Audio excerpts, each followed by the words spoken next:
بسم اللہ الرحمن الرحیم۔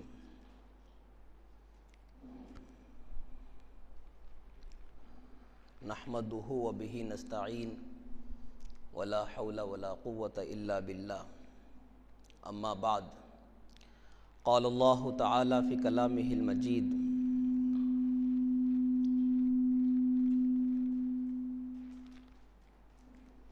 اعوذ باللہ من الشیطان الرجیم، بسم اللہ الرحمن الرحیم۔ اہدنا الصراط المستقیم صراط الذین انعمت علیہم غیر المغضوب علیہم ولا الضالین۔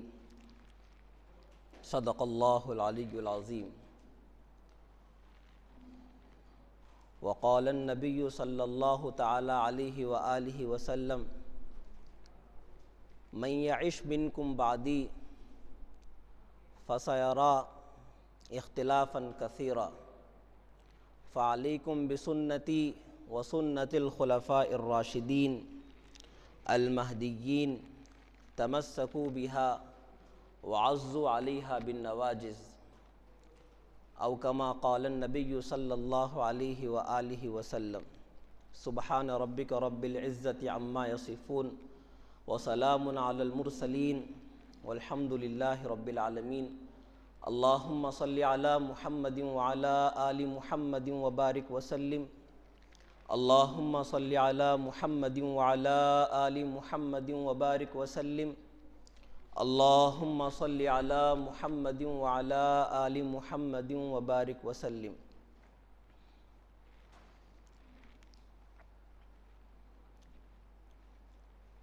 اعمال پر جمنے اور مسائل پر جمے رہنے کے لیے مسائل کو سمجھنا ضروری ہے۔ جب مسائل ہم سمجھیں گے تبھی اعمال پر اور مسائل پر ہم جمے رہ پائیں گے۔ اسی لیے سارے بڑے ہم سے کہتے ہیں کہ مسائل کی مجلسیں منعقد کرو۔ مسائل کی مجلسیں ہر مسجد میں منعقد ہونی چاہیے۔ مسائل کے سمجھنے سمجھانے کا اہتمام ہر مسجد میں ہونا چاہیے۔ یہ بڑوں کی طرف سے تقاضا ہے، یہ مطالبہ ہے ہر ایک سے، تاکہ دین پر جمنا، مسائل پر مضبوطی سے جمے رہنا، اعمال پر قائم رہنا ہمارے لیے آسان ہو۔ اور اگر یہ محفلیں ہم منعقد نہ کریں اور اس میں شرکت کا اہتمام ہم چھوڑ دیں تو ظاہر سی بات ہے جب ہم مسائل سمجھیں گے نہیں تو پھر مسائل پر جمے رہنا، اعمال پر قائم رہنا بھی ہمارے لیے آسان نہیں ہوگا، ہمارے لیے مشکل ترین کام ہو جائے گا۔ یہی وجہ ہے کہ صورتحال ہم آج دیکھ رہے ہیں کہ جہاں اعتراض ہمیں نظر آتا ہے ہمارے کسی عمل پر، ہم فوراً عمل چھوڑ دیتے ہیں۔ آج کا المیہ اور ہماری بدنصیبی یہ ہے کہ جیسے ہی ہم اعتراض دیکھتے ہیں تو فوراً اس چیز کو چھوڑ دیتے ہیں، حالانکہ صحیح طریقہ یہ ہونا چاہیے کہ جب اعتراض ہمارے سامنے آئے تو اس اعتراض کا جواب دینا چاہیے، اس اعتراض کی حقیقت کو سمجھ کر اس کا جواب دینا چاہیے۔ اعتراض کی بنیاد پر اگر ہم چیزوں کو چھوڑتے جائیں گے تو ہمارے پاس کچھ بھی نہیں بچے گا۔ اعتراض ہوا، ہم نے فوراً مسئلہ چھوڑ دیا۔ اعتراض ہوا، ہم نے فوراً نماز چھوڑ دی۔ اعتراض ہوا، ہم نے اپنے بزرگوں کو چھوڑ دیا۔ اعتراض ہوا، ہم علماء دیوبند سے بدگمان ہو گئے۔ اعتراض ہوا عقیدے پر، ہم نے عقیدہ چھوڑ دیا۔ اس طرح سے اگر ہم اعتراض ہوتے ہی چیزوں کو چھوڑتے چلے جائیں گے تو پھر ہمارے ہاتھ کچھ نہیں بچے گا۔ اس لیے کہ آپ کو معلوم ہونا چاہیے کہ دنیا میں قرآن کریم پر بھی اعتراضات ہوئے ہیں، ہو رہے ہیں، ہوتے جاتے رہیں گے۔ قرآن مجید پر بھی اعتراض ہوئے اور ہو رہے ہیں۔ حضور پاک صلی اللہ علیہ وآلہ وسلم کی ذات مبارکہ پر بھی اعتراضات ہوئے ہیں، یہاں تک کہ اللہ رب العالمین کی ذات وحدہ لا شریک لہ پر بھی کرنے والوں نے اعتراضات کیے۔ اگر ہم اپنا یہ مزاج بنائیں گے کہ اعتراض ہوتے ہی ہم چیزوں کو چھوڑنے لگ جائیں گے، ہیبت کھانا شروع کر دیں گے، تو ظاہر سی بات ہے ہمارے پاس نہ نبی بچیں گے، نہ خدا بچے گا، نہ قرآن بچے گا اللہ کا، نہ اعمال بچیں گے، نہ عقائد بچیں گے۔ اس لیے مزاج اپنا یہ بنانا چاہیے کہ جہاں ہمارے سامنے کوئی اعتراض پیش کرتا ہو ہمارا رخ سیدھا علماء کی طرف ہو، اور علماء سے ہم جڑ کر اس اعتراض کا جواب سمجھنے کی ہم کوشش کریں۔ یہ عجیب المیہ ہے ہمارے اس دور کا کہ جیسے ہی کوئی بندہ اعتراض کرتا ہے تو ہم فوراً سرنڈر ہو جاتے ہیں، ہم خود کو اس کے حوالے کر دیتے ہیں، اور اس کے بعد وہ جو ہم سے پڑھواتا ہے ہم وہ پڑھتے ہیں، وہ جو ہمیں یقین کروانا چاہتا ہے ہم اس پر یقین کرتے چلے جاتے ہیں، اور ہم نام کیا رکھتے ہیں اس کا کہ بھائی میں تو ریسرچ کر رہا ہوں، میں تو تحقیق کر رہا ہوں۔ تم تحقیق نہیں کر رہے، تم الو بن رہے ہو۔ تحقیق نہیں کر رہے ہم الو بن رہے ہیں کہ آدمی دانہ ڈالتا جا رہا ہے، آپ اسے نگلتے جا رہے ہو، تو اس کا نام تحقیق نہیں ہے۔ تحقیق تو اس بنیاد پر ہوتی کہ جب اعتراض آپ کے سامنے آیا تو اس اعتراض کی حقیقت کو جاننے کے لیے آپ نکلتے، علماء سے اس کا مشورہ کرتے، بہت ساری کتابوں کو آپ چھانتے، لیکن صورتحال آج کی مختلف ہے۔ تو ہم جو ہے کوئی اعتراض کرتے ہی اس کے اعتراضات کے مطابق ہم اس کے ویڈیوز دیکھنے لگ جاتے ہیں کہ جو ویڈیوز وہ ہمیں دکھانا چاہتا ہے ہم دیکھتے ہیں، اور جو چیز وہ ہمیں منوانا چاہتا ہے ہم مانتے چلے جاتے ہیں۔ یہ ہمارے دین کی کمزوری کی علامت ہے، یہ ہمارے دین کی کمزوری کی علامت ہے۔ اور اللہ نے جن لوگوں کو توفیق دی ہے وہ دین پر اتنے مضبوط ہے کہ جیسے ہی ان کے سامنے کوئی مشکل آ جاتی ہے، اعتراض آ جاتا ہے، تو وہ فوراً علماء کی طرف اپنا رخ کرتے ہیں، وہ اپنا تعلق قائم رکھتے ہیں۔ تو ایک بات ذہن میں رکھیں، علماء سے دوری ہزار گمراہیوں کی ایک گمراہی ہے۔ علماء سے دوری، جتنے لوگ گمراہ ہوئے ہیں، جتنی گمراہیاں اس دنیا میں پیدا ہوئی ہیں، علماء سے دور ہونے کی وجہ سے وہ گمراہیاں پیدا ہوئی ہیں، اور جتنے لوگ صراط مستقیم پر قائم ہیں، اہل حق علماء سے جڑے رہنے کی وجہ سے وہ قائم ہے صراط مستقیم پر۔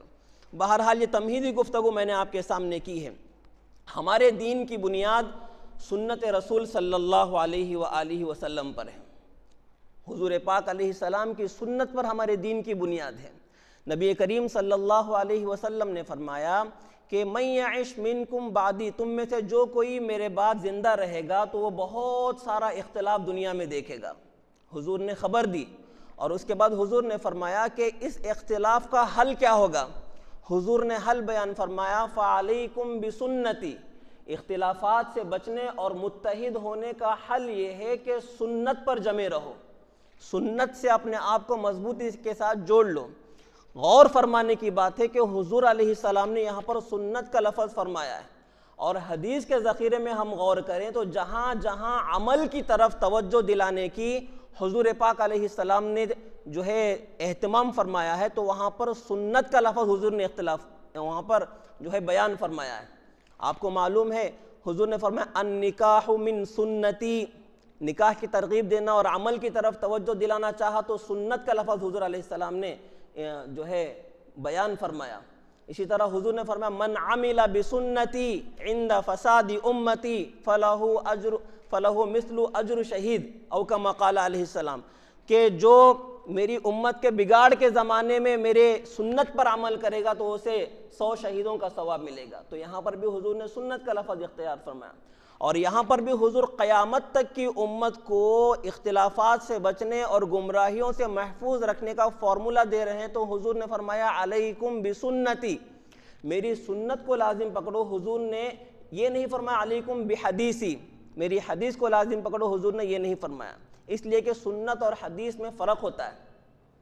حدیث کے اندر صحیح اور ضعیف کی تقسیم ہوتی ہے، لیکن سنت کے اندر یہ تقسیم نہیں ہوتی، سنت بہرحال صحیح ہی ہوتی ہے، سنت کے اندر یہ تقسیم نہیں ہوتی۔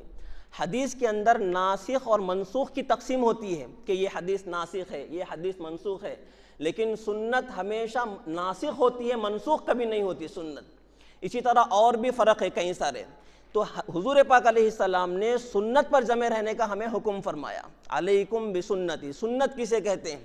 سنت کہتے ہیں وہ عمل جسے نبی پاک صلی اللہ علیہ وسلم نے فرمایا ہو اور حضور کے بعد صحابہ کرام اس عمل کو لے کر آگے چلے ہوں۔ حضور نے عمل فرمایا ہو اور صحابہ اس عمل کو لے کر آگے چلے ہوں، یہ دونوں باتیں ہونی ضروری ہیں۔ صرف حضور نے فرمایا ہو لیکن وہ عمل صحابہ کی زندگیوں کا حصہ نہ ہو تو پھر اس صورت میں وہ عمل سنت نہیں ہوتا، اس صورت میں وہ خصوصیت نبوت ہوتا ہے، نبی کی خصوصیت ہوتی ہے، سنت نہیں بنتا عمل۔ تو اسی کو عربی زبان میں کیا کہتے ہیں؟ سنت کی تعریف الطریقۃ المرضیۃ المسلوکہ فی الدین، کہ ایسا راستہ جو حضور نے فرمایا ہو اور مسلوکہ ہو، امت میں وہ عمل چلا ہو، صحابہ کرام اس عمل کو لے کر آگے بڑھے ہوں، اس صورت میں وہ سنت بنتا ہے۔ تو حضور نے فرمایا سنت سے جڑے رہو۔ آگے فرمایا سنت کی پرکھ ہم کیسے کر سکیں، سنت کی پرکھ کیسے ہوگی؟ حضور نے آگے فرمایا وعلیکم وسنت الخلفاء الراشدین المہدیین، خلفائے راشدین کی سنتوں پر جمے رہو۔ خلفائے راشدین نے جو طریقے قائم کیے ہیں، امت کو جو ترتیب دی ہے، جس نظام پر جمع کیا ہے امت کو، اس نظام کے ساتھ جڑے رہو، اس نظام کے ساتھ جڑے رہو، یہ صراط مستقیم ہے۔ اور آگے نبی نے فرمایا تمسکوا بہا، خلفائے راشدین کے طریقوں کو مضبوطی کے ساتھ تھامو، وعضوا علیہا بالنواجذ، اور اپنے داڑوں سے مضبوطی کے ساتھ پکڑ لو اس کو۔ تو بہرحال یہ حضور علیہ السلام کی جو ہے تنبیہات ہے امت کو کہ حضور کی سنت کو اور خلفائے راشدین کی سنت کو مضبوطی کے ساتھ تھام لو۔ جب کوئی عمل حضور علیہ السلام کی سنت سے صحیح طور پر اور صحابہ کرام بالخصوص خلفائے راشدین کے دور سے خصوصی طور پر ہمارے سامنے محفوظ اور صحیح طریقے پر آ جائے تو اب اس سے ہٹنے کا سوال پیدا نہیں ہوتا۔ یہ ہمیں اچھے سے بات جان لینی چاہیے۔ اب دیکھیں ہمارا آج کا پہلا موضوع ہے، میرا موضوع بہت وسیع ہے لیکن وقت بہت کم ہے۔ جن مسائل پر مجھے گفتگو کرنی ہے، ہر مسئلہ کم سے کم 1.5 گھنٹے کا وقت چاہتا ہے۔ میں اپنے دلائل پیش کروں، اس پر اعتراضات پیش کروں، اس کے جوابات پیش کروں، پھر مخالفین کے جو ہے دلائل اور اعتراضات بیان کروں اور پھر ان کے جوابات دوں، یہ ساری تفصیلات کے لیے ہر مسئلہ 1.5 گھنٹے کا طلبگار ہے، لیکن ہمارا وقت اس کی اجازت نہیں دیتا۔ اس لیے ہم خلاصے کے طور پر بنیادی طور پر کچھ ضروری باتیں آپ کے سامنے ہر مسئلے سے متعلق آپ کے سامنے رکھیں گے۔ پہلا مسئلہ ہے تراویح کا۔ حضور پاک صلی اللہ علیہ وسلم نے تراویح کی فضیلت بیان فرمائی، بخاری شریف آپ دیکھیں یہاں موجود ہے۔ فرمایا من قام رمضان ایمانا واحتسابا غفر له ما تقدم من ذنبہ۔ نبی نے فرمایا جو کوئی رمضان میں تراویح کا اہتمام کرے ایمان کی حالت میں اور ثواب کی امید سے، ثواب کی نیت سے تراویح کا اہتمام کرے، نبی نے فرمایا کہ اس کے گناہ معاف ہو جاتے ہیں، اس کے پچھلے گناہ اللہ معاف فرما دیں گے۔ دیکھیں تراویح کے معنی کو سمجھنے کے لیے تراویح کے لفظ کو سمجھنا ضروری ہے۔ حافظ ابن حجر عسقلانی رحمۃ اللہ علیہ فرماتے ہیں اپنی فتح الباری میں کہ تراویح یہ ترویحتن کی جمع ہے۔ ترویحتن کہتے ہیں تراویح کی نماز میں 4 رکعت کے بعد جو ہم تھوڑی دیر کے لیے بیٹھتے ہیں نا، تو اس بیٹھک کا نام ہے ترویحہ۔ تو 4 رکعت کے بعد ایک مرتبہ ہم بیٹھتے ہیں تو اس کو کہتے ہیں ترویحتن عربی میں، اور 2-4 رکعت کے بعد یعنی 8 رکعت کے بعد ہم بیٹھیں گے تو اس کو کہتے ہیں ترویحتان، 2 ترویح ہے۔ اور 12 کے بعد میں سے جب ہم بیٹھیں گے تھوڑی دیر کے لیے تو وہاں پر تراویح کا لفظ فٹ بیٹھتا ہے، وہاں پر تراویح کا لفظ 12 پر، 16 پر اور 20 پر تراویح کے لفظ کو فٹ ہونے کے لیے کم سے کم 12 تو ہونے چاہیے، اس کے آگے جو ہے 20 ہے، لیکن 12 سے کم پر تو تراویح کا لفظ فٹ بیٹھتا ہی نہیں، یعنی 12 سے کم 8 کو تراویح کہنا تو زبان کے اعتبار سے، عربی زبان کے اعتبار سے، لغت اور ڈکشنری کے اعتبار سے بھی صحیح نہیں ہے حافظ ابن حجر کی تحقیق کے مطابق۔ تو یہ لفظی تحقیق ہے۔ آگے دیکھیں حضور پاک صلی اللہ علیہ وسلم کا عمل، سنن ابی داود میں ہے کہ صحابہ کرام فرماتے ہیں کہ حضور علیہ السلام تشریف لائے، رمضان المبارک کا مہینہ چل رہا تھا، آخری عشرہ، اور اس میں 23ویں رات میں حضور علیہ السلام نے تراویح کی جماعت فرمائی، جماعت کے ساتھ صحابہ کرام کو تراویح کی نماز پڑھائی، اور اس کے بعد 24ویں رات کو حضور تشریف نہیں لائے، پھر 25ویں رات جب آئی تو حضور پھر تشریف لائے اور جماعت کے ساتھ نماز تراویح ہم کو پڑھائی، پھر جب 26ویں رات آئی تو حضور نے ایسا نہیں کیا، تراویح کی نماز ہمیں نہیں پڑھائی، پھر جب 27ویں رات آئی تو حضور پاک علیہ السلام نے پھر ہمیں نماز تراویح پڑھائی، اور اس کے بعد پھر حضور علیہ السلام نے ہمیں نماز تراویح نہیں پڑھائی، اور اس کی وجہ انشاءاللہ آگے آئے گی۔ تو حضور علیہ السلام نے ابو داود کی اس روایت کے مطابق صحابہ کرام کو 3 راتیں 23، 25 اور 27 ان 3 راتوں کو جماعت کے ساتھ جو ہے نماز پڑھائی۔ ہمارا نظریہ کیا ہے؟ ہمارا نظریہ یہ ہے کہ پورا رمضان عشاء کی نماز کے بعد 20 رکعت نماز تراویح با جماعت پڑھنا سنت مؤکدہ ہے، یہ ہمارا نظریہ ہے۔ تو اب دیکھیں اس حدیث پاک سے معلوم ہوا کہ تراویح کی جماعت سنت نبی ہے، تراویح کی جماعت سنت رسول صلی اللہ علیہ وسلم ہے، اس لیے کہ حضور علیہ السلام نے تینوں دن صحابہ کرام کو جماعت کے ساتھ نماز کا اہتمام فرمایا۔ آگے دیکھیں حضور علیہ السلام نے کتنی رکعتیں پڑھی، حضور علیہ السلام تراویح کی کتنی رکعتیں ادا کیا کرتے تھے۔ مصنف ابن ابی شیبہ میں صحیح سند کے ساتھ یہ روایت بیان کی گئی ہے، فرماتے ہیں حضرت ابن عباس رضی اللہ تعالیٰ عنہ کانا یصلی فی رمضان 20 رکعتا والوتر، کہ حضور پاک علیہ السلام رمضان کے مہینے میں 20 رکعت نماز تراویح ادا فرماتے تھے اور اس کے بعد وتر پڑھتے تھے۔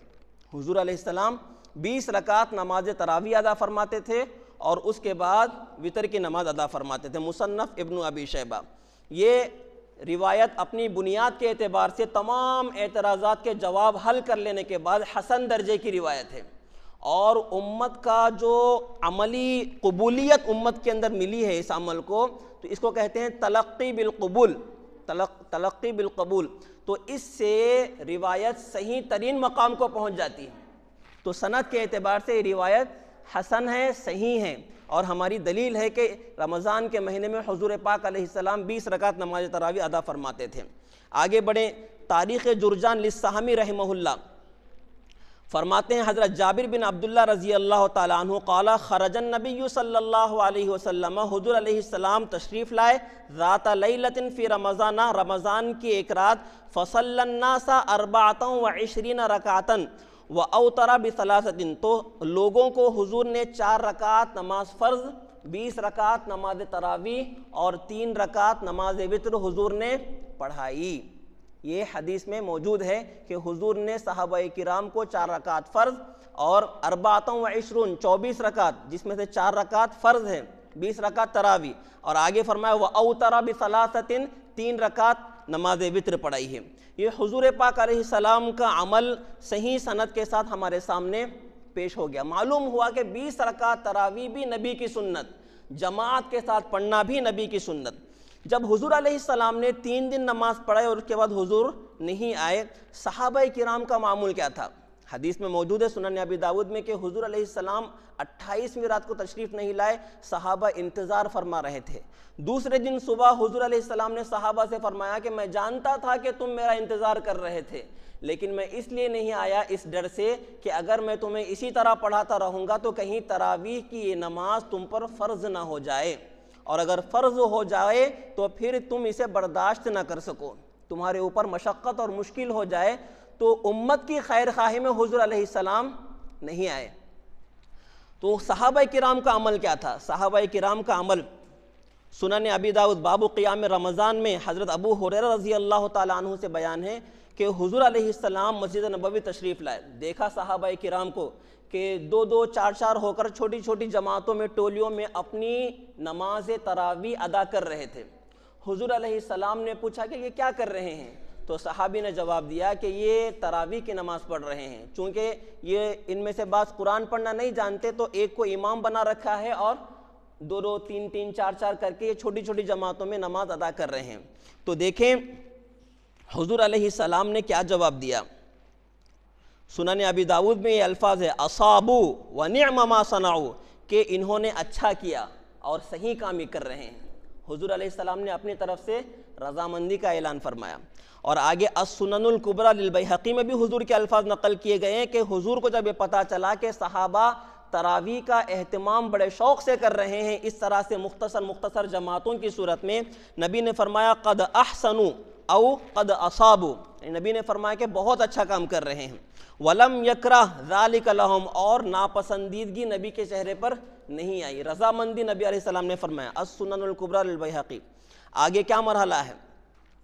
یہ معاملہ اسی طرح چلتا رہا، حضور پاک علیہ السلام دنیا سے پردہ فرما گئے، اس کے بعد حضرت صدیق اکبر رضی اللہ تعالیٰ عنہ کا دور آیا۔ حضرت صدیق اکبر رضی اللہ تعالیٰ عنہ ملت کے ضروری تقاضوں میں اتنا مصروف رہے کہ تراویح کا نظام اسی حالت پر چلتا رہا جو حضور کے زمانے میں چل رہا تھا۔ اس کے بعد جب حضرت عمر بن خطاب رضی اللہ تعالیٰ عنہ خلیفہ بنے ہیں، مصنف ابن ابی شیبہ میں حضرت عمر رضی اللہ تعالیٰ عنہ نے اپنی خلافت کے پہلے سال میں صحابہ کرام کے سامنے خطبہ دیا کہ یہ ایسا مہینہ ہے کہ اس کے روزے تم پر فرض کیے گئے ہیں، تراویح فرض نہیں کی گئی، تو جس حالت میں تم چل رہے ہو چلتے رہو، جو طاقت رکھے وہ اہتمام کرے تراویح کا، جو طاقت رکھے۔ کیا فرمایا؟ فَمَنِ اسْتَطَاعَ مِنْكُمْ أَنْ يَقُومَ فَلْيَقُمْ فَإِنَّهَا نَوَافِلَ الْخَيْرِ، جو کوئی پڑھ سکتا ہو وہ ضرور پڑھے، اس لیے کہ یہ بہترین نفل ہے۔ اور آگے فرمایا وَمَن لَّمْ يَسْتَطِعْ فَلْيَنِمْ عَلَى فِرَاشِهِ، اور جو کوئی اس کی طاقت نہ رکھے تو وہ اپنے بستر پر آرام کرے۔ یہ پہلے مرحلے کا خطبہ تھا، پہلے سال۔ اور دوسرے سال جب رمضان کا مہینہ آیا، حضرت عمر فاروق رضی اللہ تعالیٰ عنہ، بخاری شریف میں موجود ہے کہ حضرت عمر رضی اللہ تعالیٰ عنہ آئے مسجد نبوی میں، وہی ماحول دیکھا جو حضور علیہ السلام نے دیکھا تھا کہ چھوٹی چھوٹی جماعتوں میں صحابہ تراویح کا اہتمام فرما رہے تھے۔ حضرت عمر رضی اللہ تعالیٰ عنہ نے سوچا اور کہا انی ارا لو جمعت ہؤلاء علی قارئ واحد لکان امثل، اگر میں ان ساروں کو ایک امام کے پیچھے جمع کر دوں تو کتنا اچھا رہے گا، ان ساروں کو میں ایک امام کے پیچھے جمع کر دوں تو کتنا اچھا رہے گا۔ حضرت عمر رضی اللہ تعالیٰ عنہ نے فیصلہ جاری فرما دیا اور اگلے دن سے حضرت ابی بن کعب رضی اللہ تعالیٰ عنہ کے پیچھے سارے صحابہ کو 20 رکعت تراویح پر جمع فرما دیا۔ حضرت عمر رضی اللہ تعالیٰ عنہ، دیکھیں ہم تراویح پورا مہینہ سنت موقدہ کہتے ہیں، ذہن میں ایک سوال پیدا ہو سکتا ہے کہ بھائی سنت موقدہ تو کہتے ہیں اسے جس کو نبی نے مسلسل کیا ہو، جس پر من واظب علیہ النبی، جس پر نبی نے مسلسل عمل کیا ہو، اس کو سنت موقدہ کہتے ہیں۔ لیکن روایات کے مطابق تو نبی نے 3 دن ہی تراویح کی نماز پڑھائی ہے، تو پھر اسے سنت موقدہ کیسے کہہ سکتے ہیں؟ تو جواب سمجھیں کہ صحابہ کرام کا جو دور ہے نا، وہ دور ہے تکمیل نبوت کا، تکمیل نبوت کا دور ہے۔ حضور پاک صلی اللہ علیہ وسلم کے کچھ کام وہ ہے جو نبی نے ان کاموں کے کرنے کا ارادہ فرمایا اور نبی نے ان کاموں کو مکمل فرما دیا اپنی حیات مبارکہ میں ہی، اور کچھ کام وہ ہے جو حضور علیہ السلام کرنا چاہتے تھے لیکن اس سے پہلے کہ وہ کام کر پاتے حضور دنیا سے پردہ فرما گئے۔ تو جیسے مثال کے طور پر سمجھیں آپ، حضور علیہ السلام کے دور مبارک میں مسیلمہ کذاب نے نبوت کا دعویٰ کیا، حضور علیہ السلام نے اسلامی لشکر کو ترتیب دیا جا کر قتال کرنے کے لیے، جہاد کرنے اور ان غلیظ لوگوں کو قتل کرنے کے لیے حضرت زید رضی اللہ تعالی عنہ کی امارت میں لشکر ترتیب دیا۔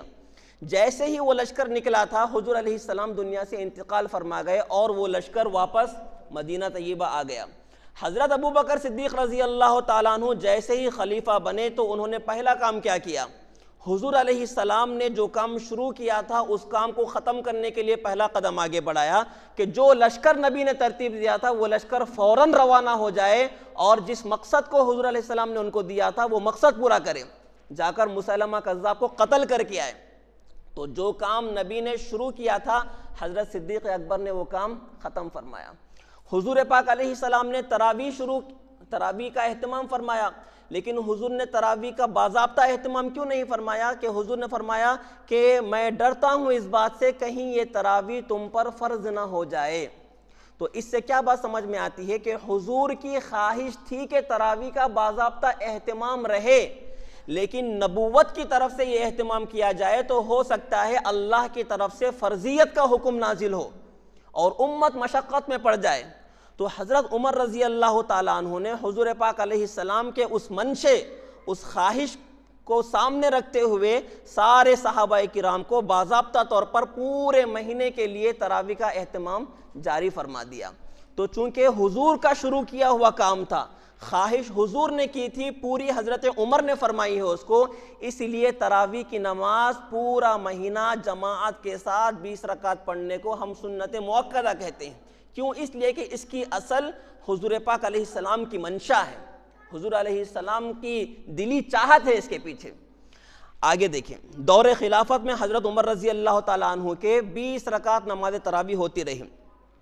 حدیث کی کتابوں میں حضرت عمر رضی اللہ تعالیٰ عنہ کے دور کی تراویح جو نقل کی جاتی ہے تو 6-7 راوی حضرت عمر کے دور کی تراویح کو نقل فرماتے ہیں، اور یہ 6-7 کے 6-7 بلکہ ساتوں کے ساتھ 20 رکعت تراویح کے بیان کرنے میں متفق ہے کہ حضرت عمر رضی اللہ تعالیٰ عنہ کے دور میں تراویح مسلمان 20 رکعت پڑھا کرتے تھے، سارے کے سارے مسلمان 20 رکعت نماز تراویح پڑھتے تھے۔ حضرت ابی بن کعب رضی اللہ تعالیٰ عنہ، ان کی روایت مسند احمد ابن منیع بحوالہ اتحاف الخیرۃ المہرہ للبوصری، حضرت سائب بن یزید مسند ابن الجعد، محمد ابن کعب القرظی قیام اللیل للمروزی میں ان کی روایت موجود ہے۔ یزید بن رومان موطا امام مالک، یحییٰ بن سعید مصنف ابن ابی شیبہ میں موجود ہے۔ عبدالعزیز بن رفیع تابعی ہیں، مصنف ابن ابی شیبہ میں آپ کی روایت موجود ہے۔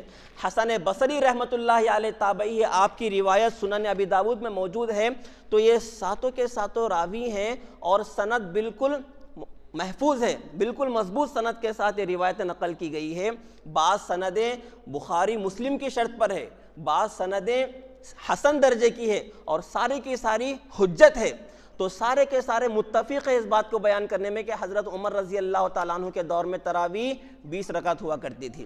حضرت عثمان غنی رضی اللہ تعالیٰ عنہ کا دور آیا، السنن الکبریٰ للبیہقی میں حدیث موجود ہے کہ حضرت عثمان غنی رضی اللہ تعالیٰ عنہ کے دور میں بھی سارے ایمان والے 20 رکعت نماز تراویح کا اہتمام فرمایا کرتے تھے، سند بالکل صحیح۔ حضرت علی رضی اللہ تعالیٰ عنہ کا دور آیا، حضرت علی نے سارے قاریوں کو جمع فرمایا اور 20 رکعت نماز تراویح لوگوں کو پڑھانے کا حکم جاری فرمایا۔ حضرت علی کون ہے؟ خلیفہ ہے، حضرت علی خلیفہ ہے، اور خلیفہ نے فیصلہ نافذ فرمایا سارے قاریوں کو جمع کر کے کہ لوگوں کو، سارے مسلمانوں کو 20 رکعت نماز تراویح پڑھائیں۔ دلیل مسند الامام زید، اہل بیت کی سند ہے، زید بن علی بن حسین بن علی بن ابی طالب، ساری اہل بیت کی سند ہے، چاند جیسی سند ہے۔ فرمایا کہ حضرت علی نے حکم فرمایا قاریوں کو کہ وہ لوگوں کو 20 رکعت نماز تراویح فرمائیں۔ تو اس کے بعد سے خلفائے راشدین میں سے حضرت عمر، حضرت عثمان، حضرت علی رضی اللہ تعالیٰ عنہ کے دور کی جو ہے تفصیلات میں نے آپ کے سامنے پیش کی۔ سارے عالم اسلام میں شرقاً غرباً اسی کا ماحول چلتا رہا۔ حضرت امام ترمذی رحمۃ اللہ علیہ نے گواہی دی، کیا گواہی دی؟ فرماتے ہیں وَأَكْثَرُ أَهْلِ الْعِلْمِ عَلَى مَا رُوِيَ عَنْ عَلِيٍّ وَعُمَرَ وَغَيْرَهُمَا مِنْ أَصْحَابِ النَّبِيِّ صلی اللہ علیہ وسلم 20 رکعتاً، کہ حضور پاک علیہ السلام کے صحابہ میں سے حضرت علی، حضرت عمر اور دیگر صحابہ سے 20 رکعت تراویح ثابت ہونے کی وجہ سے عالم اسلام کے اکثر علماء اسی کو درست قرار دیتے ہیں، اسی پر متفق ہے کہ 20 رکعت نماز تراویح سنت ہے۔ یہ امام ترمذی رحمۃ اللہ علیہ کا فیصلہ اور تبصرہ ہے۔ آگے علامہ ابن تیمیہ رحمۃ اللہ علیہ نے بھی انہی تاریخی اور مضبوط جو ہے روایتوں کی بنیاد پر اپنے فتاویٰ میں کیا فرماتے ہیں؟ قد ثبت ان النبی ان ابی بن کعب کان یقوم بالناس 20 رکعتاً، کہ یہ بات ثابت ہے کہ حضرت ابی بن کعب رضی اللہ تعالیٰ عنہ لوگوں کو 20 رکعت نماز تراویح پڑھاتے تھے، وَيُوتِرُ بِثَلَاثٍ، اور 3 رکعت وطر پڑھاتے تھے۔ فَرَآ أَكْثَرُ مِنَ الْعُلَمَاءِ أَنَّ ذَلِكَ هُوَ السُّنَّةُ، اکثر علماء کی یہی رائے ہے کہ 20 رکعت تراویح ہی سنت ہے، 20 رکعت تراویح ہی سنت ہے۔ کون کہہ رہے ہیں؟ علامہ ابن تیمیہ رحمۃ اللہ علیہ۔ لِأَنَّهُ قَامَ بَيْنَ الْمُهَاجِرِينَ وَالْأَنصَارِ، اس لیے کہ یہ سارے مہاجرین اور انصار صحابہ کرام کے درمیان میں یہ عمل کیا گیا، وَلَمْ يُنْكِرْهُ مُنْكِرٌ، اور کسی نے اس کے اوپر نکیر نہیں کی۔ تو سارے صحابہ مہاجرین اور انصار کے درمیان میں 20 رکعت کا اہتمام کا چل جانا اس بات کی دلیل ہے کہ وہ اس پر اجماع منعقد ہو گیا اور اس کی اصل سنت نبوت سے جڑی ہوئی ہے۔ ایک بات سمجھنے کی ہے کہ حضور کریم صلی اللہ علیہ وسلم نے 3 رکعت نماز تراویح پڑھائی، سب لوگ اس کو مانتے ہیں اور جانتے ہیں۔ تو سمجھنے کی بات یہ ہے کہ صحابہ کرام نے حضور کے پیچھے 3 دن تراویح پڑھی ہے۔ جن صحابہ کو 3 دن نماز پڑھنا حضور کے ساتھ یاد رہا جماعت کے ساتھ، حضور نے کتنی رکعتیں پڑھی تھی صحابہ کو یاد نہیں ہوگا۔ 3 دن جماعت کے ساتھ حضور نے نماز پڑھی ہے، یہ صحابہ کو اچھی طرح سے یاد ہے، کتنی رکعتیں پڑھی تھی یہ یاد نہیں ہوگا۔ تو صحابہ کو یاد تھا اور اسی کے مطابق صحابہ عمل کر رہے تھے۔ اسی کے مطابق ایک امام کے پیچھے جمع کر دیے گئے اور اسی کے مطابق اسلام کی 1450 سال کی تاریخ سے مسلمان عمل کرتے ہوئے آ رہے ہیں۔ 1390 ہجری سے پہلے کسی بھی جانب سے یہ دعویٰ نہیں کیا گیا کہ 20 رکعت سے کم تراویح ہو سکتی ہو۔ 1390 کے بعد میں سے 1390 ہجری کے بعد میں سے چند فتین قسم کے جو لوگ پیدا ہوئے تھے، چند آزاد ذہن کے جو لوگ پیدا ہوئے تھے، انہوں نے حدیث کے نام پر، اپنی تحقیق کے نام پر، ریسرچ کے نام پر یہ غلط فہمیاں اور بدگمانیاں لوگوں کے درمیان میں پھیلانا شروع کر دی۔ آگے بڑھیں۔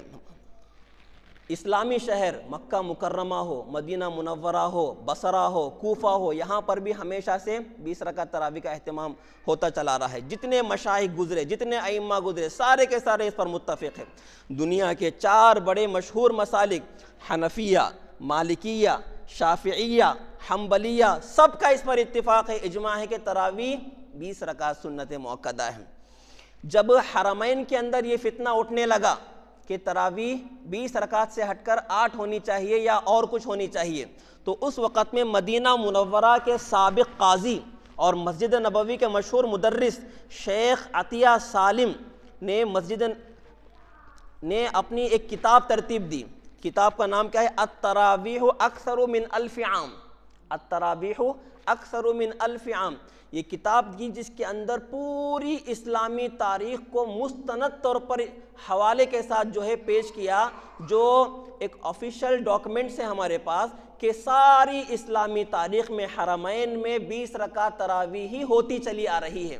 انہوں نے اس فتنے کو دبانے کے لیے یہ ساری تاریخی ڈاکیومنٹس انہوں نے تیار کی کہ پوری اسلامی تاریخ کا خلاصہ اپنی کتاب میں پیش کر دیا، التراویح اکثر من 1000 عام۔ اسی طرح جامعہ ام القری مکہ مکرمہ کے شیخ محمد علی صابونی کا رسالہ الہدی النبوی الصحیح فی صلاۃ التراویح انہوں نے ترتیب دیا، انہوں نے بھی یہی خدمت انجام دی۔ یہ گواہیاں ہیں سارے اسلامی تاریخ کی، عالم اسلام کی، کہ وہاں سے لے کر یہاں تک 20 رکعت نماز تراویح کا اہتمام مسلمانوں کا ہوتا چلا آ رہا ہے۔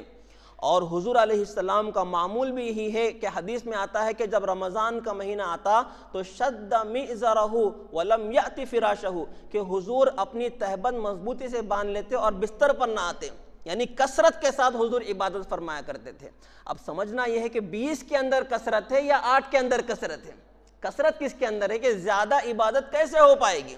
تو بہرحال یہ ساری شہادتیں اور گواہیاں جو میں نے خلاصے کے طور پر آپ کے سامنے رکھی ہیں، اس بات کی گواہی دیتی ہیں کہ مسلمانوں کا عمل شروع سے لے کے اب تک 20 رکعت تراویح کا ہی رہا ہے، اور اسی کے مطابق ہم سب کو بھی اس کا اہتمام کرنا چاہیے۔ اور جو کوئی 20 سے کم پڑھتا ہے، 8 پڑھ کر مسجد سے چلا جاتا ہے، تو یہ رمضان جیسے مبارک مہینے میں محرومی کی بات ہے۔ جس مہینے میں ثواب کے لیے جو ہے حریص ہونا چاہیے، ایسے مبارک مہینے میں جو ہے نماز کی چوری کرنا اور ایسے مبارک مہینے میں ثواب سے محروم ہونا، یہ کتنی نامناسب اور بری بات ہے۔ اسی لیے ہم سب کو اس راستے پر چلنا ہے جس پر نبی چلے، اس راستے پر چلنا ہے جس پر صحابہ کرام اور خلفائے راشدین جمے رہے۔ اس لیے کہ نبی نے ہمیں فرمایا علیکم بسنتی، میری سنت بھی تم پر لازم ہے، وسنت الخلفاء الراشدین، میرے خلفائے راشدین کی سنت کے بھی تم مکلف ہو، جمے رہنا میرے خلفاء کی سنتوں پر۔ اس لیے اس کا اہتمام ہمیں کرنا چاہیے۔ یہ میرا پہلا موضوع مسئلہ 20 رکعت نماز تراویح میں نے مکمل کیا ہے۔ آگے بڑھے مسائل نماز۔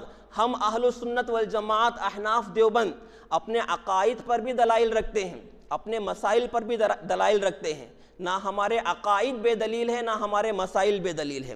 مسائل نماز میں پہلا مسئلہ صف بندی کا مسئلہ ہوتا ہے۔ حضور پاک علیہ السلام نے فرمایا بخاری شریف، صووا صفوفکم فإن تسویۃ الصفوف من اقامت الصلاۃ، کہ لوگوں اپنی صفوں کو بالکل سیدھا رکھا کرو، اس لیے کہ صفوں کی درستگی سے نماز کی تکمیل ہوتی ہے۔ صف بندی میں پہلا مسئلہ، ہم نماز پڑھنے کے لیے مسجد کو جاتے ہیں فجر کی، تو پہلا کام ہم کیا کرتے ہیں؟ ایک بازو کو ہو کر اپنی سنت ادا کرتے ہیں، ایک بازو ہو کر اپنی سنت ادا کرتے ہیں۔ معلوم ہوا کہ فرض نماز، جماعت کی نماز پڑھنے سے پہلے ہم تنہائی کی نماز پڑھتے ہیں۔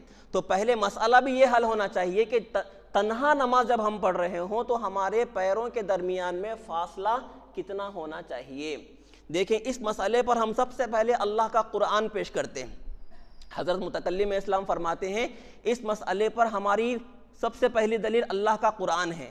سورۃ البقرہ اللہ رب العالمین فرماتے ہیں وَاتَّخِذُوا مِن مَقَامِ إِبْرَاهِيمَ مُصَلَّى، لوگوں مقام ابراہیم کو مصلی بناؤ، مقام ابراہیم کو مصلی بناؤ۔ مقام ابراہیم کیا ہے؟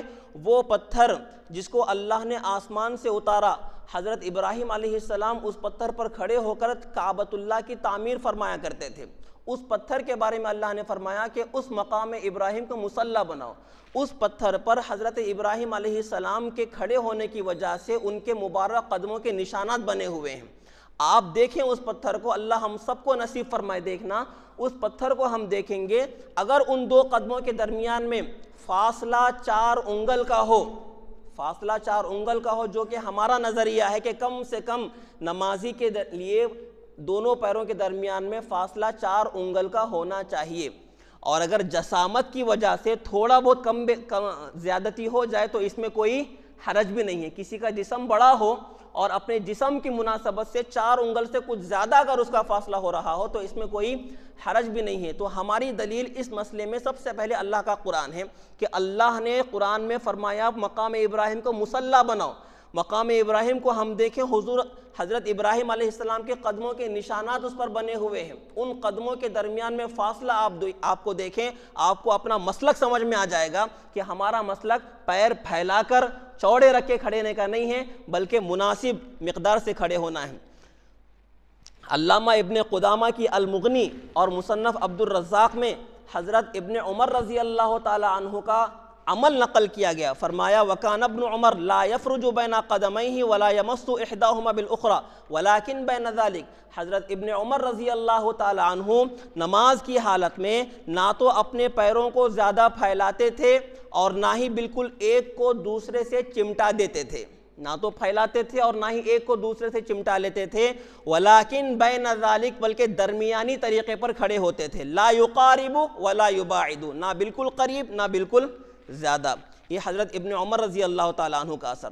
صف بندی کے مسئلے میں حضور پاک علیہ السلام کے ارشادات ہے کہ لوگوں اقیموا صفوفکم، حاذوا بالمناکب، سدوا خلالہ، او کما قال علیہ السلام کہ لوگوں اپنی صفوں کو بالکل سیدھا رکھو، اپنی صفوں کو بالکل سیدھا رکھو، کندھوں کو برابر میں رکھو اور درمیان میں خالی جگہ نہ رکھو۔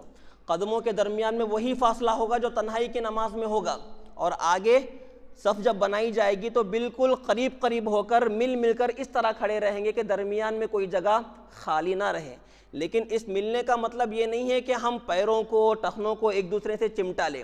بعض لوگ کہتے ہیں کہ جی بخاری شریف کے اندر موجود ہے، حضرت انس بن مالک فرماتے ہیں کہ ہم میں سے بعض اپنے کندھے سے کندھا ملا دیتے، یلزقو منکبہ بمنکب صاحبہ وقدمہ بقدمہ، کہ ہم اپنے کندھے سے کندھا ملا لیتے اور قدم سے قدم ملا دیتے۔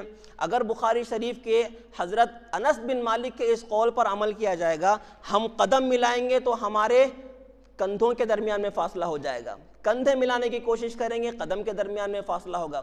اور یہی بات حضرت نعمان بن بشیر رضی اللہ تعالیٰ عنہ سے بھی نقل کی گئی ہے، سنن ابی داؤد میں دیکھیں اور بخاری شریف کے اندر بھی موجود ہے۔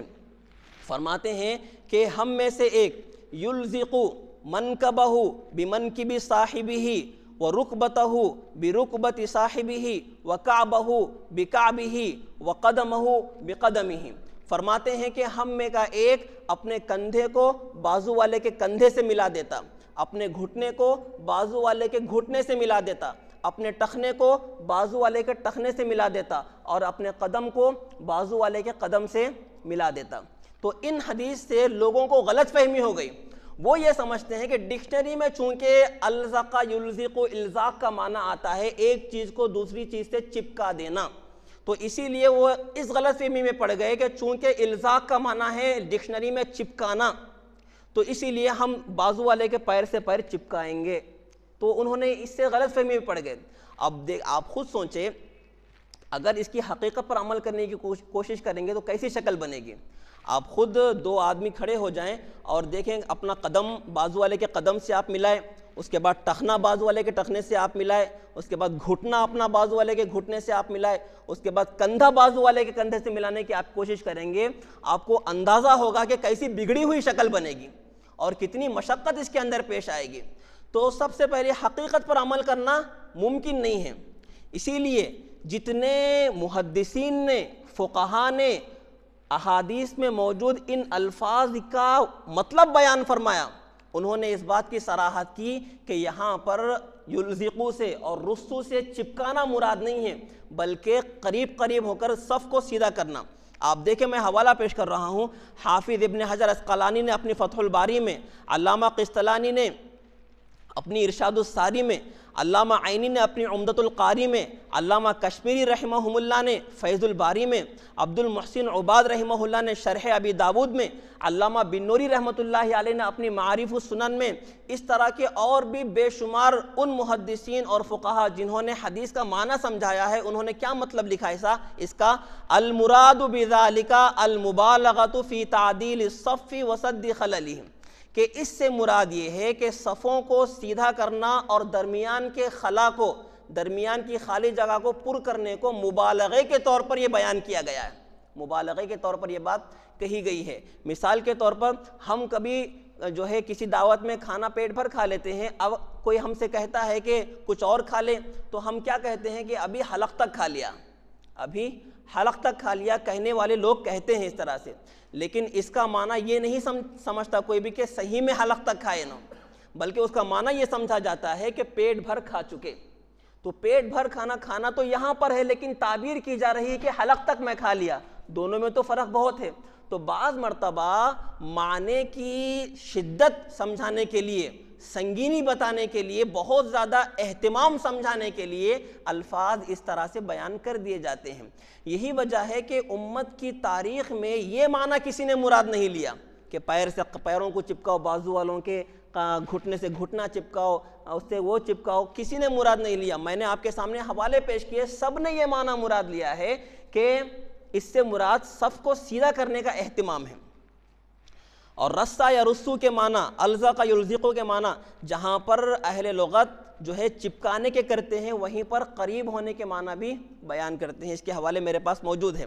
اگر ہم اس طرح سے کھڑے ہونے کی کوشش کریں گے کہ اپنے قدم کو بازو والے کے قدم سے چپکائیں، اپنے ٹخنے کو بازو والے کے ٹخنے سے چپکائیں، اپنے گھٹنے کو بازو والے کے گھٹنے سے چپکائیں، اپنے کندھے کو بازو والے کے کندھے سے چپکانے کا اگر ہم اہتمام کرنے کی کوشش کریں گے تو اس کے اندر تکلف ہے، مشقت ہے۔ بعض آدمی کم قد کا ہوتا ہے، چھوٹا، ہائٹ کم ہوتی ہے اس کی، کسی کی ہائٹ زیادہ ہوتی ہے، اب بتائیں کندھے سے کندھا کیسے چپکے گا؟ میری کوہنی پہ آپ کا کندھا آئے گا تو کندھے سے کندھا چپکانا تو ممکن نہ رہا۔ حدیث کے الفاظ کی حقیقت پر عمل کرنا ممکن نہیں ہے۔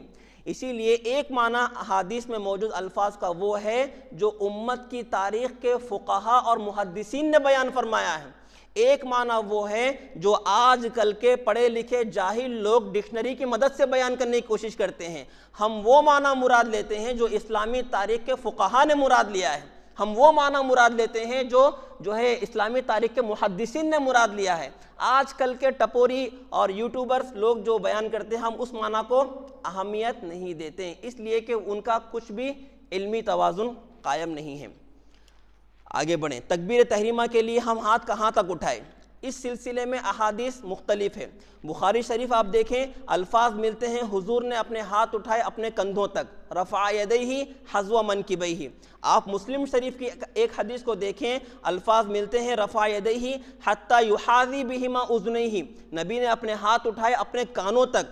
اور اسی طرح مسلم کی ایک دوسری روایت میں الفاظ ملتے ہیں کہ نبی نے اپنے ہاتھ اٹھائے رفع یدیہ فروع اذنیہ، اپنے کانوں کی لو کے برابر تک۔ اب تین طرح کے الفاظ آ گئے حدیث کے اندر، عمل کس طرح کریں؟ قربان جائیں حضرت امام اعظم ابو حنیفہ رحمۃ اللہ علیہ پر، اور اللہ ان کی قبر پر کروڑوں رحمتیں نازل فرمائے۔ آپ کا مزاج یہ تھا کہ کسی مسئلے پر ایک سے زائد حدیثیں مروی ہوتی تو معنی ایسا بیان کرتے کہ ساری حدیثوں پر عمل ہو جاتا، معنی ایسا بیان فرماتے کہ ساری احادیث پر عمل ہو جاتا۔ تو یہ احناف کی خصوصیت ہے جمع بین الروایات، کہ کئی ساری روایتوں کو ایک ساتھ اپنے عمل میں جوڑ لیتے ہیں۔ ہمارا طریقہ کیا ہے؟ ہم ہاتھ اس طرح اٹھانے کو بہتر سمجھتے ہیں، سنت سمجھتے ہیں کہ ہمارے ہاتھ کا نچلا حصہ ہمارے کندھے کے برابر ہو، ہمارا یہ انگوٹھا ہمارے کان کی لو کے برابر ہو، ہماری یہ اوپر کی انگلیاں ہمارے کانوں کے برابر ہو۔ تو جب ہم ہاتھ اس طرح سے اٹھائیں گے تو کندھوں تک والی روایت پر بھی ہمارا عمل ہو گیا، کان کی لو تک والی جو حدیث ہے اس پر بھی ہمارا عمل ہو گیا، کانوں تک والی حدیث پر بھی ہمارا عمل ہو گیا۔ تو ہم نے ایک نہیں تین حدیثوں پر عمل کیا، ایک نہیں تین حدیثوں پر ہم نے عمل کیا۔ تو جو آدمی یہاں تک ہاتھ اٹھاتا ہے اپنے کاندھوں تک، وہ صرف ایک حدیث پر عمل کر رہا ہے، اور ہم ایک نہیں تین حدیثوں پر عمل کر رہے ہیں۔ تو اندازہ کریں کہ ہم حنفی حدیثوں پر عمل کرنے کے کتنے حریص ہوتے ہیں، ہم حدیث پر عمل کرنے کا کتنا زیادہ اہتمام کرتے ہیں۔ اور جو ہمارا عمل ہے اس کے مطابق سنن نسائی میں، مصنف ابن ابی شیبہ میں روایت الحمدللہ موجود ہے۔ آگے کا مسئلہ، ہم ہاتھ کیسے اور کہاں باندھیں؟ ہم ہاتھ کیسے اور کہاں باندھیں؟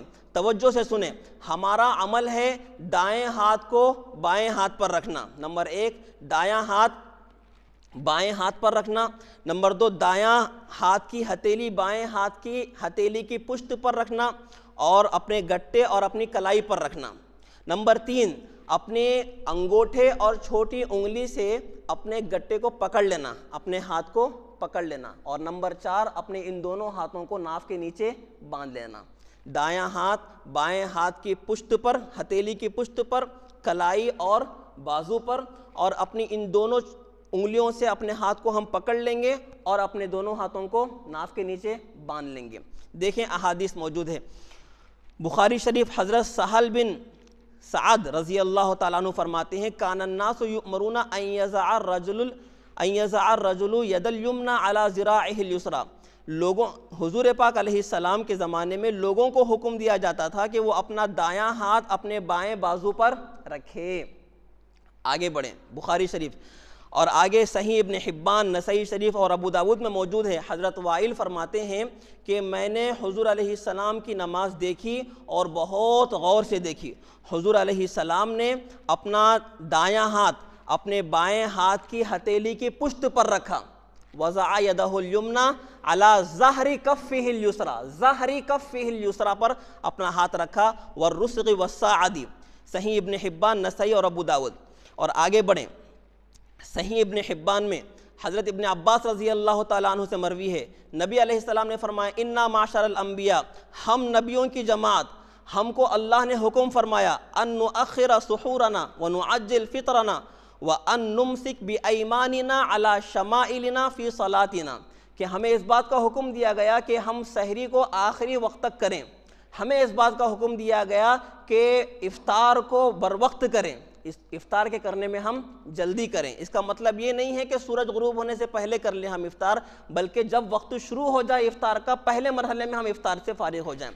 نمبر 3، ہم اپنے دائیں ہاتھ کو اپنے بائیں ہاتھ کو اپنے دائیں ہاتھ سے اپنے بائیں ہاتھ کو پکڑ لیں اپنی نمازوں میں۔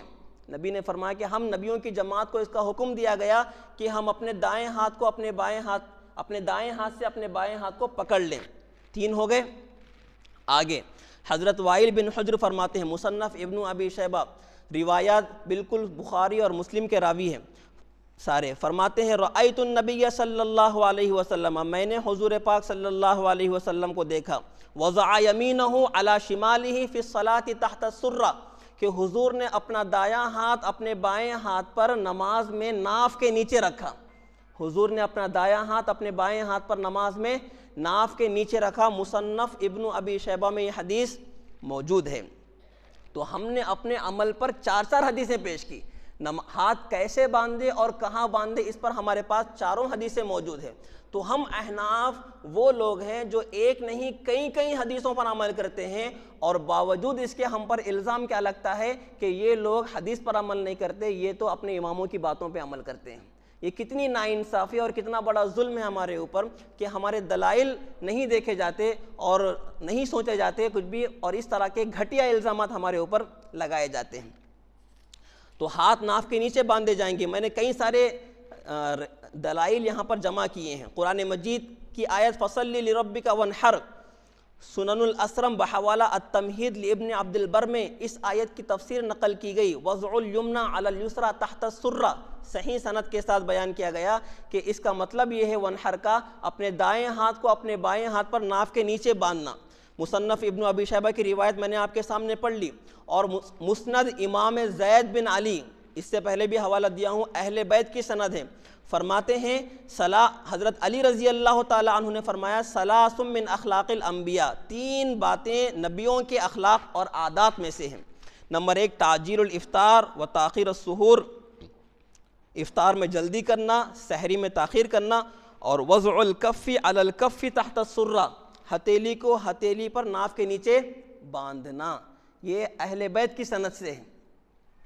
اور آگے اور بھی مصنف ابن ابی شیبہ میں حضرت علی رضی اللہ تعالیٰ عنہ کا فرمان ہے، من سنت الصلاۃ وضع الایدی علی الایدی تحت السرہ اسنادہ حسن، کہ نماز کی سنت میں سے یہ بات ہے کہ دایاں ہاتھ بائیں ہاتھ پر ناف کے نیچے باندھ لیا جائے۔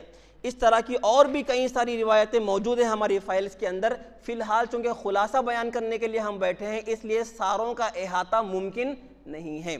آگے دیکھیں، آگے کا مسئلہ ہے امام صاحب کے پیچھے قرأت کرنا ہے یا قرأت نہیں کرنا ہے۔ ہم اہل السنت والجماعت احناف دیوبند کا نظریہ یہ ہے کہ امام صاحب کے پیچھے جماعت کی نماز پڑھتے ہوئے امام کے پیچھے قرأت کرنا مکروہ تحریمی ہے، مکروہ تحریمی ہے امام کے پیچھے قرأت کرنا۔ ہم یہ نظریہ کیوں کرتے ہیں؟ ہمارا یہ نظریہ کیوں ہے؟ ہم کیوں امام کے پیچھے قرأت نہیں کرتے؟ اس لیے کہ قرآن میں اللہ رب العالمین نے ہمیں منع فرمایا ہے، امام کے پیچھے قرأت کرنے سے اللہ نے ہمیں منع فرمایا ہے۔ سورۃ الاعراف آیت نمبر 204 فرمایا اللہ نے وَإِذَا قُرِئَ الْقُرْآنُ فَاسْتَمِعُوا لَهُ وَأَنصِتُوا لَعَلَّكُمْ تُرْحَمُونَ، جب قرآن پاک پڑھا جائے تو تم اسے غور سے سنو اور خاموش رہو، لعلکم ترحمون، تاکہ تم پر رحم کیا جائے۔ تو قرآن میں اللہ نے ہمیں حکم فرمایا کہ جب قرآن کی تلاوت ہو رہی ہو تو تم خاموشی کے ساتھ اس کو غور سے سنو تاکہ تم پر رحم کیا جائے۔ اس آیت کے شان نزول کے سلسلے میں حضرت امام احمد رحمۃ اللہ علیہ فرمایا کرتے تھے اجمع الناس علی ان ھذا فی الصلاۃ، کہ فقہا کا اس پر اجماع ہے، اتفاق ہے کہ یہ آیت نماز کے حق میں نازل ہوئی ہے، نماز کے سلسلے میں نازل ہوئی ہے۔ آگے دیکھیں کتاب القراءات للبیہقی، سارے راوی روایت کے مضبوط ہیں۔ حضرت ابن عباس رضی اللہ تعالیٰ عنہ سے مروی ہے، فرماتے ہیں کہ حضور نماز میں تلاوت فرماتے تھے تو پیچھے صحابہ کرام بھی تلاوت فرمایا کرتے تھے، قرأت فرمایا کرتے تھے، جس کی وجہ سے حضور کی قرأت میں خلط ملط ہوا کرتا تھا۔ اس کے بعد اللہ رب العالمین نے یہ آیت نازل فرمائی جس کے بعد صحابہ نے حضور کے پیچھے قرأت کرنا بند کر دیا، روک دیا۔ یہ کتاب القراءات للبیہقی سے حضرت ابن عباس کی تفسیر۔ میں آپ کو بتاؤں قرآن کریم کی تفسیر بیان کرنے کا سب سے پہلا حق اس ذات مبارکہ کو ہے جس پر قرآن پاک نازل ہوا ہے، یعنی نبی کی ذات، اور دوسرے نمبر پر قرآن کی تفسیر بیان کرنے کا حق ان صحابہ کو ہے جنہوں نے نور نبوت اور ختم نبوت کے آغوش میں تربیت پائی اور قرآن کریم کو سمجھا ہے نبی سے انہوں نے، تو ان کو حق ہے۔ حضرت ابن عباس تفسیر بیان کر رہے ہیں قرآن کریم کی کہ یہ آیت قرآن نماز کے حق میں نازل ہوئی ہے کہ نماز میں صحابہ پیچھے پڑھا کرتے تھے جس کی وجہ سے مشکل پیش آتی تھی، اللہ نے حکم فرمایا اور صحابہ رک گئے۔ تفسیر ابن ابی حاتم اسنادہ صحیح علی شرط مسلم، امام مسلم کے راوی ہیں اس کے سارے، انہوں نے بھی یہی بات نقل فرمائی۔ آگے مسلم شریف کی حدیث، ہم کیوں نہیں پڑھتے امام صاحب کے پیچھے؟ کیونکہ نبی نے ہمیں منع فرمایا۔ نمبر 1 اللہ نے ہمیں منع فرمایا، دلیل آپ کے سامنے میں نے رکھ دی۔ نمبر 2 نبی نے ہمیں منع فرمایا۔ نبی نے کیا فرمایا؟ مسلم شریف کی حدیث میں، لمبی حدیث میں اس کا آخری حصہ پڑھ رہا ہوں، اذا کبر فکبروا، جب امام تکبیر کہے تم بھی تکبیر کہو، واذا قرأ فانصتوا، جب امام قرأت کرنے لگے تو تمہیں چاہیے کہ تم خاموش رہو، جب امام قرأت کرنے لگے تو تمہیں چاہیے کہ تم خاموش رہو۔ تو ہم امام کے پیچھے قرأت کیوں نہیں کرتے؟ اس لیے کہ نبی نے ہمیں منع فرمایا۔ اس کے علاوہ سینکڑوں روایتیں موجود ہیں اس کی، موطا امام مالک میں، موطا امام محمد میں، مصنف ابن ابی شیبہ میں، مسند ابی حنیفہ میں، کتاب القراءات للبیہقی میں بہت ساری روایتیں صحابہ کرام سے حضور علیہ السلام سے، صحابہ سے، تابعین سے، تبع تابعین سے، ائمہ مجتہدین سے دنیا کی روایتیں موجود ہیں۔ یہاں پر صرف نمونے کے طور پر ایک دو باتیں آپ عقلی طور پر بھی غور فرمائیں۔ دنیا میں ہم کسی سیاسی دفتر پر مسجد کی کمیٹی کے لوگ مل کر جاتے ہیں کوئی میمورنڈم دینے کے لیے، کوئی گزارش اپنی کرنے کے لیے کہ بھائی ہماری مسجد کے سامنے جو ہے روڈ بنانا ہے، روڈ بنوا دیجئے۔ تو دنیا کے کسی دفتر میں ہم جاتے ہیں تو ہم کیا کرتے ہیں کہ اپنے میں سے کسی کو ذمہ دار بنا دیتے ہیں کہ گفتگو وہ کرے گا اور باقی سارے لوگ اس کے ساتھ کھڑے رہیں گے۔ تو جو بات کر رہا ہے اس ذمہ دار سے، جو دفتر والے سے، تو وہ اس کی گفتگو سب کی جانب سے مان لی جاتی ہے۔ جو بات کر رہا ہے اس لیڈر کی بات، اس نمائندے کی بات سارے موجودہ لوگوں کی طرف سے مان لی جاتی ہے۔ تو دنیا میں یہ ادب سمجھا جاتا ہے۔ اگر کسی دنیا میں بڑے آدمی کے پاس ہم جائیں اور سارے کے سارے لوگ ایک ساتھ بولنا شروع کر دیں تو وہ کیا کرے گا؟ اپنے نوکر کو بلائے گا اور کہے گا کہ ان سب کو باہر ہکال دو، یہ بڑے بدتمیز لوگ ہیں۔ تو جب دنیا کی عدالتوں کے اندر اور دنیا کے دفتروں کے اندر ہم اس بات کو ادب سمجھتے ہیں کہ جب کئی سارے لوگ جاتے ہیں اپنی گزارش کرنے کے لیے تو ایک بندہ سب کی جانب سے گزارش پیش کرتا ہے اور باقی سب لوگ اس کی تائید کرتے ہیں۔ تو جب ہم نماز میں اللہ کے سامنے کھڑے ہوتے ہیں تو امام کو اپنا نمائندہ بنا دیتے ہیں، امام کو اپنا نمائندہ بنا دیتے ہیں اور امام سب کی نمائندگی کرتے ہوئے امام صاحب اللہ کے سامنے قرأت پیش کرتا ہے۔ اگر یہاں ہم بھی شروع ہو جائیں تو یہ بے ادبی نہیں ہوگی، تو عقل بھی اس کو قبول نہیں کرتی۔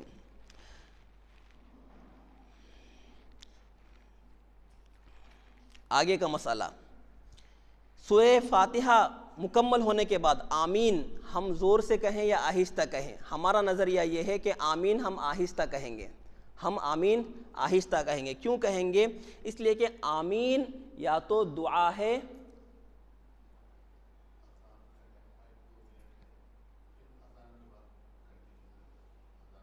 دو منٹ باقی ہیں، 2 منٹ بول لیتا ہوں، دے دیجیے اذان۔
وبعث مقام محمودا الذي وعدته انك لا تخلف الميعاد۔ تو ہمارا مسئلہ چل رہا تھا آمین آہستہ کہنے کے سلسلے میں آمین کیا ہے پہلے ہم یہ سمجھیں. آمین یا تو دعا ہے یا پھر اللہ کے ناموں میں سے کوئی ایک نام ہے. قرآن مجید میں اللہ نے فرمایا قال قد اجیبت دعوتکما. تفسیر میں فرمایا گیا کہ حضرت موسیٰ علیہ السلام نے اللہ سے دعا فرمائی تھی اور حضرت ہارون نے حضرت موسیٰ کی دعا پر آمین فرمایا تھا. اللہ نے ان دونوں کو ملا کر کہا اللہ نے تم دونوں کی دعاؤں کو قبول کر لیا. قال قد اجیبت دعوتکما. حضرت موسیٰ کی دعا کو بھی دعا کہا گیا, حضرت ہارون کی آمین کو بھی دعا فرمایا گیا. بخاری شریف میں امام بخاری نے حضرت عطا رحمۃ اللہ علیہ کا قول نقل فرمایا. فرماتے ہیں قال عطاء آمین دعاء. حضرت عطا فرماتے ہیں آمین دعا ہے. اگر ان بنیادوں پر ہم آمین کو دعا مانتے ہیں تو دعا کا ادب قرآن نے ہمیں سکھایا ہے.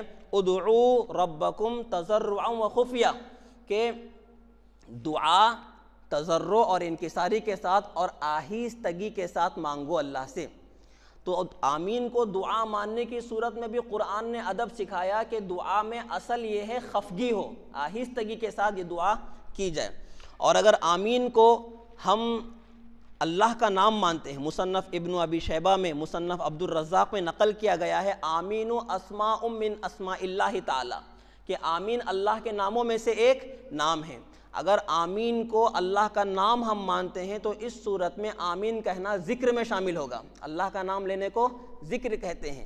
اگر ہم آمین کو اللہ کا نام مانتے ہیں تو قرآن نے ذکر کرنے کا طریقہ بھی ہمیں سکھایا. فرمایا وَاذْكُرْ رَبَّكَ فِي نَفْسِكَ تَضَرُّعًا وَخِيفَةً وَدُونَ الْجَهْرِ مِنَ الْقَوْلِ, کہ اپنے اللہ کو یاد کرو. وَاذْكُرْ رَبَّكَ فِي نَفْسِكَ, اپنے اللہ کو یاد کرو آہستگی کے ساتھ. تضرعا وخیفہ ودون الجہر من القول, کہ زور سے نہ پکارو اللہ کو. تو یہ ادب قرآن میں سکھایا گیا.